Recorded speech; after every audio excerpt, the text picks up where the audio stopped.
महानगरपालिकेच्या निवडणुकीमध्ये सर्वात मुख्य चर्चेचा विषय ठरला आहे तो म्हणजे चंद्रपूरचा आणि यामध्ये आपण म्हणतात चंद्रपूरमध्ये आता काँग्रेस यांचं वर्चस्व आहे आणि त्या पाठोपाठ आपण भाजपचा दुसऱ्या नंबरवरती आहे. पण आपल्यासोबत या ठिकाणी महापौरपदी कोण बसणार यावरती बोलण्यासाठी किशोर जोरगेवार आहेत. आपण थेट त्यांच्याशीच बोलूया.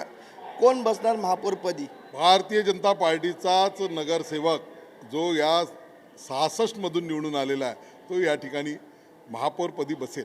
काल तुम्ही मुख्यमंत्री देवेंद्र फडणवीस यांची भेट घेतली, त्यांना शुभेच्छा देखील दिल्या, पण काही संबंधाबद्दल तुम्ही त्यांच्याशी बोललेला आहात. काही काँग्रेसचे नेते तुमच्यासोबत आहेत असं देखील तुम्ही बोललेलं आणि उभाटा देखील आपल्यासोबत असं देखील बोललेलं. माननीय मुख्यमंत्री महोदय डावासवरून आले, त्यांनी 30 लाख कोटीचं जे इन्व्हेस्टमेंट आलं त्याच्याबद्दल त्यांचं अभिनंदन केलं, धन्यवाद दिले आणि धन्यवाद याकरता की त्यातला एक उद्योग, मोठा उद्योग चंद्रपूरमध्ये सुद्धा येतो आहे. दुसरी गोष्ट, एकंदरच राजकीय स्थितीची त्यांना कल्पना दिली. आपल्या सत्ता स्थापनेसाठी जी शक्यता आहे त्या सर्व शक्यता पर्याय त्यांच्यासोबत ठेवले आणि ज्यामध्ये उभाटा असेल, वंचित असेल, अपक्ष असेल, या लोकांचा एक 10 लोकांचा गट आहे आणि दुसरीकडे काँग्रेसचे जे 27 आहे, जे 2 गटामध्ये विभाजित झालेले आहेत, त्या नगरसेवकांची भूमिका अशी आहे की आपण भारतीय स्थिरता जर पाहिजे असेल, विकास पाहिजे असेल तर या ठिकाणी भारतीय जनता पार्टीसोबत गेलं पाहिजे. ही मानसिकता त्यांची तयार झालेली आहे. तीसुद्धा आम्ही त्या सर्व गोष्टींना माननीय मुख्यमंत्री महोदयांना अवगत केलेलं आहे. पण यामध्ये सर्वात महत्त्वाचं म्हणजे उद्धव बाळासाहेब ठाकरे गट देखील या ठिकाणी तुम्हाला समर्थन देत आहे. काँग्रेसच्या व्यतिरिक्त उभाटा गट हा तुम्हाला समर्थन देत आहे. त्यांच्या समर्थनात देखील तुम्ही पुढे जात आहे. तुमचा महापौर बनला काय तुम्ही समर्थन घेणार आहे? हे बघा, राजकारणामध्ये कोणी कोणासाठी त्याज्य नसतं. राजकारण हे संख्याबळावर चालतं आणि त्यामुळे उभाटाची भूमिका आहे भारतीय जनता पार्टीसोबत जाण्याची.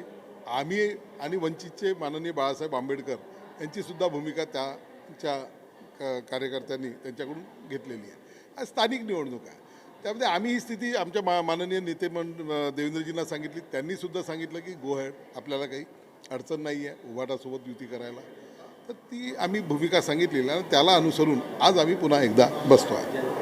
मी काय बोलतो त्याच्यामध्ये जेव्हा निवडणुकीचा हा निकाल लागला महानगर, तेव्हा दंड ठोकून वडेट्टीवार हे नाचत होते आणि बोलले होते की आमचाच या ठिकाणी महापौर बसेल. पण आता त्याचमध्ये 2 गट पडलेले आहेत, एक धानोरकर आणि वडेट्टीवार. काय आता हे समजलं ते दंड केवळ भारतीय जनता पार्टीच्या करता नव्हतं, तर ते दंड आपल्याच पक्षाच्या विरोधी नेत्यांना, आपल्याच पक्षाच्या नेत्यांना ते आव्हान देत होते आणि त्यांच्यामध्ये एक स्पर्धा सुरू झाली.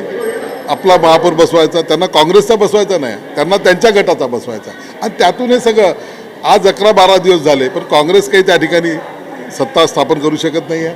जो गट रजिस्टर्ड झाला त्याच्यामध्ये पूर्ण 13च लोकांचा गट रजिस्टर्ड झाला, 14 लोक त्याच्यापासून बाहेर आहे. 2 याच्यामध्ये काँग्रेस विभाजित झाली आहे. त्याच्यामुळे त्यांच्या नगरसेवकांना, जनतेला हे कळलं आहे की स्थिर शासन पाहिजे असेल, विकास पाहिजे असेल तर भारतीय जनता पार्टीशिवाय पर्याय नाही आणि म्हणून या ठिकाणी काँग्रेसचे नगरसेवक पण आता तुमच्यासोबत 100% काँग्रेसचे नगरसेवक आमच्या संपर्कात आहे. पण या संदर्भात दुपारी बैठक बोलवली आहे मुख्यमंत्र्यांची, तुम्ही भेट घेणार? बैठक निश्चितपणे बैठक घेणार. मुख्यमंत्र्यांनी बैठकच त्याच्याकरता भेट घेणार हा कुठं विषय झाला. बैठकच त्यांनी त्याच्यासाठी घेतलेली आहे. तर त्याच्यामध्ये आम्ही राहणार आहोत आणि याच्याविषयीचे जे पर्याय आमच्या जो उपलब्ध झाले आहे त्याच्यावर आम्ही निर्णय करू. यावरती निर्णय करू या बैठकीमध्ये असं जोरगेवार यांनी म्हटलेलं आहे. व्हिडिओ जर्नलिस्ट स्वप्नील मोरेसह मनोज जायकर, जय महाराष्ट्र, मुंबई.